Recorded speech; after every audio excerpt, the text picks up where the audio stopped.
প্ৰতিশ্ৰুতি ৰক্ষা কৰিবলৈ গৈ আজি দ্বিতীয়খন দোকান মই আৰম্ভণি কৰিবলৈ গৈ আছো। এইখন দোকান সম্পূৰ্ণ হৈ গ'ল আৰু এই দোকানখন আজি উপহাৰ দিম এই দুৰ্ভগীয়া পৰিয়ালটোক। দুৰ্ভগীয়া বুলি এটা কাৰণে কৈছো, এখেত হ'ল অন্ধ আৰু এখেত হ'ল তেওঁৰ পত্নী আৰু এইটো হ'ল সেই 11 বছৰীয়া ল'ৰাটো। আজি 14-15টা বছৰ এই মহিলাগৰাকীয়ে দিন হাজিৰা কৰি আনৰ ঘৰত এই ঘৰখন চলাই আছিল, কিন্তু আজিৰ পৰা এই দোকানখন তেওঁলোকক উপহাৰ দিম আৰু তাৰ পিছত তেওঁ সেই কষ্ট লাঘৱ হ'ব। দোকানতে বস্তু বিক্ৰী তেওঁ আজি পৰিয়ালটো চলাব পাৰিব। এতিয়া মই সোমাই আহিছোঁ দোকানখনৰ ভিতৰলৈ। এইখনেই হ'ল দোকান, যিখন দোকানৰ লগত মই সম্পূৰ্ণৰূপে জড়িত হৈ আছিলোঁ আজি 10টা দিনেই। ইয়াৰ প্ৰত্যেকটো কামৰ লগতে মই জড়িত হৈ আছিলোঁ, মানে ক'বলৈ ভাষা নাই। এই দোকানখন মানে বনাবলৈ ছাপোৰ্ট কৰিবলৈ কোনো মানুহ নাছিল, কাৰণ মানুহ ঘৰত 3জনেই মানুহ, ল'ৰাটো স্কুল যায় আৰু তেওঁৰ স্বামীয়ে ঘৰতে বহি থাকিবলৈ আহে, যিহেতু তেওঁ চকুৰে নেদেখে, কাম বন চাব নোৱাৰে আৰু তেওঁৰ পত্নী দিন হাজিৰা কৰিবলৈ যায়। সেইবাবে দোকানখনৰ A to Z কামত মই নিজকে নিয়োগ কৰি ৰাখিছিলোঁ, চোৱা চিতা কৰিছিলোঁ আৰু সকলো কষ্টৰ পিছত আজি এই দোকানখন সম্পূৰ্ণ হৈ গ'ল। আৰু দোকানখনৰ বহল আছে 5 ফুট আৰু দীঘলে আছে 6 ফুট। এখন সৰু দোকান, কিন্তু এই দোকানখনেই তেওঁলোকৰ ভৱিষ্যতটো যেন সলনি কৰি দিয়ে, তাকে কামনা কৰিছোঁ। এতিয়া দোকানখন খালী হৈ আছে, অলপ দেৰি পিছত গোটেই বস্তুৰে মই ভৰাই তুলিম। যিখিনি প্ৰয়োজনীয় বস্তু মই বৰ্তমান ভৰাই থৈ যাম, যিখিনি বস্তুৱে যাতে দোকানখন আৰম্ভণি কৰিব পাৰে। এতিয়া যাওঁ বলক, দোকানখনৰ বাবে অলপমান বজাৰ কৰি আনোগৈ। আৰু কিছু সময়ৰ পিছত আহি মই বজাৰ পালোহি। গাড়ীৰ পৰা নামিয়ে মই আগুৱাই গ'লো সেই হোলচেল দোকানখনলৈ। ওচৰতে এখন হোলচেল দোকান আছিলে, তালৈ আগুৱাই গ'লো। দোকানখনত সোমাই মই কনফিউজনত পৰিলোঁ যে দোকানখনৰ বাবে মই কি ল'লে ভাল হ'ব, কি বস্তু তাত বিক্ৰী হ'ব, ইমান আইডিয়া নাই। সেইবাবে দোকানীজনকে সুধিলোঁ কি ল'লে ভাল হ'ব, আৰু যি 2 বস্তুৰ মনত আছিলে নাম, তেওঁক কৈ গ'লো যে ইমান দিয়া। তেনেদৰে হিচাপবিলাক দি গ'লো, তেওঁ লিখি গ'ল আৰু কিছু সময় পিছত বস্তু উলিয়াত ব্যস্ত হ'ল। বজাৰ কৰা প্ৰায় হৈ গ'ল, ইমানখিনি বস্তু ল'লো, অলপ চলপ চবৰে মিলাই মিলি লৈছোঁ। এনেকৈ অলপ মৰ্টন লৈছোঁ, চব লৈছোঁ। মানে ইমান আইডিয়া নাই গেলামাল দোকানত কি থাকে, তথাপিতো দোকান এখনত যিকেইটা দৰকাৰ হয় বিশেষকৈ সেইকেইটা বস্তু বৰ্তমান মই এনেকৈ তেওঁলোকক ভৰাই দিম দোকানখনত, যাতে দোকানখন আৰম্ভণিটো কৰিব পাৰে। পিছত তেওঁলোকে চেষ্টা কৰিব কি এড কৰে। এইখিনি ইমানখিনি বস্তু লোৱা হৈ গ'ল। এতিয়া এই বস্তুখিনি আমি লৈ যাম দোকানলৈ, দোকানত সজাই দিম আৰু দোকান আজিৰ পৰা আৰম্ভণি হৈ যাব। বস্তুখিনি সামৰি দিয়াত কিন্তু মোক 2জন ভাইটিয়ে সহায় কৰি দিলে। সিহঁতি এনেদৰে মনোযোগেৰে বস্তুখিনি এপতকৈ ভৰাই দিছে এটা ডাঙৰ পলিথিন বেগত, যাতে মই ভালদৰে লৈ যাব পাৰোঁ আৰু লৈ গৈ সেই দোকানখনত ধুনীয়াকৈ মই সজাই দিব পাৰোঁ। আমাৰ বজাৰ কৰা হৈ গ'ল। এইটো পে'মেণ্ট এতিয়া দিলোঁ ইয়াক, এইটো লোৱা পইচাটো ঠিকে আছে না চাই লোৱা। আৰু কথাটো হ'ল কি, এইখন এখন হোলচেল দোকান আৰু এওঁৰ নাম হ'ল ৰমেনে ৰেট কেনেকুৱা ধৰিছে, ঠিকে ধৰিছে নাই?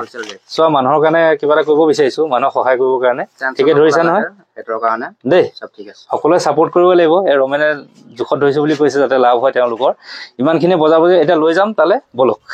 এনেদৰে বস্তুখিনি কঢ়িয়াই আনি ভাইটি 2জনে মোক গাড়ীত ধুনীয়াকৈ ভৰাই দিলে আৰু এইখিনি বস্তু গাড়ীত লৈ এতিয়া মই গৈ আছোঁ সেই দোকানখনলৈ। সিহঁতক ধুনীয়াকৈ সজাই দিম আৰু ধুনীয়াকৈ যাতে দোকানখন সিহঁতি চলাব পাৰে তাকে কামনা কৰিম। আৰু আপোনালোকেও আশীৰ্বাদ কৰিব যাতে দোকানখন সুন্দৰকৈ চলি যায় সিহঁতৰ। আৰু দোকানত আহি মই এনেদৰে বস্তু সজোৱাত লাগি গ'লোঁ। বৰ ভালকৈ সজাব নাজানো।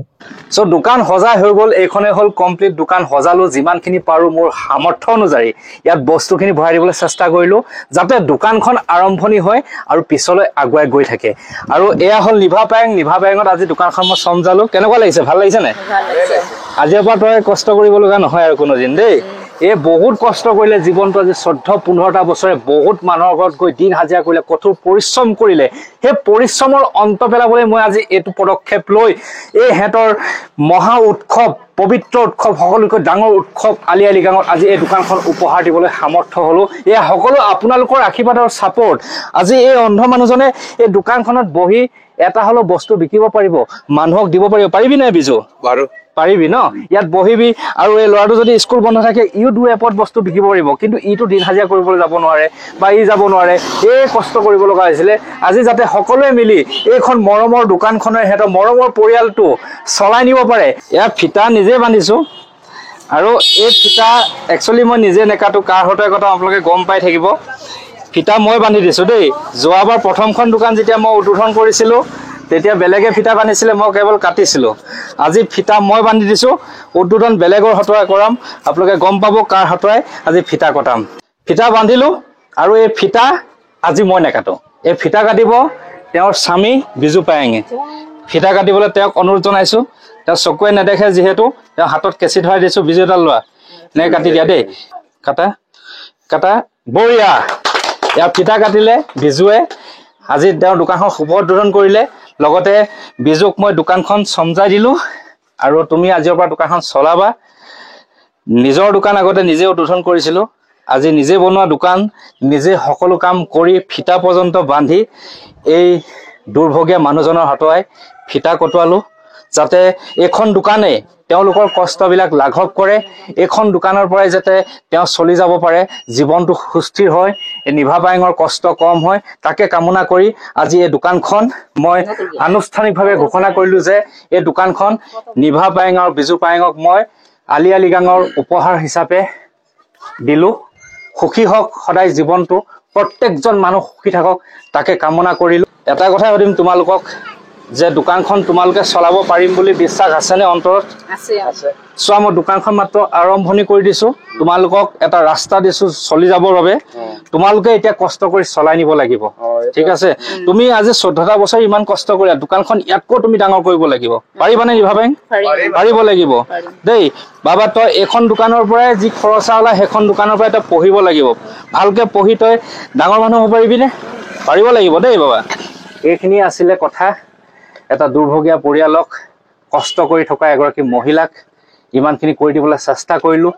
যদি মোৰ কামটোত আপোনালোকৰ সুখ অনুভৱ কৰিছে, সুখী হৈছে, যদি ব্যতিক্ৰমী কাম বুলি ভাবিছে, অনুগ্ৰহ কৰি আপোনালোকৰ মন্তব্য জনাব আৰু যাতে এনেকুৱা কাম কৰি যাব পাৰোঁ তাকে কামনা কৰিব, আশীৰ্বাদ কৰিব, তাকে কামনা কৰিব। আৰু এই নিভা পায়েঙে নিজে বোৱা এখন মিচিং গামোচাৰে মোক আজি সম্বৰ্ধনা জনালে, ধন্যবাদ জনালোঁ।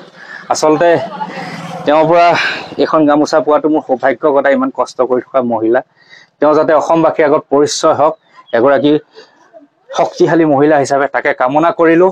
আজি এই মিষ্টাৰ বিটুৱে বনাই দিয়া দোকানখনৰ পৰা এই ভিডিঅ'টো সমাপ্ত কৰিছোঁ, এটা সুখৰ ভিডিঅ'।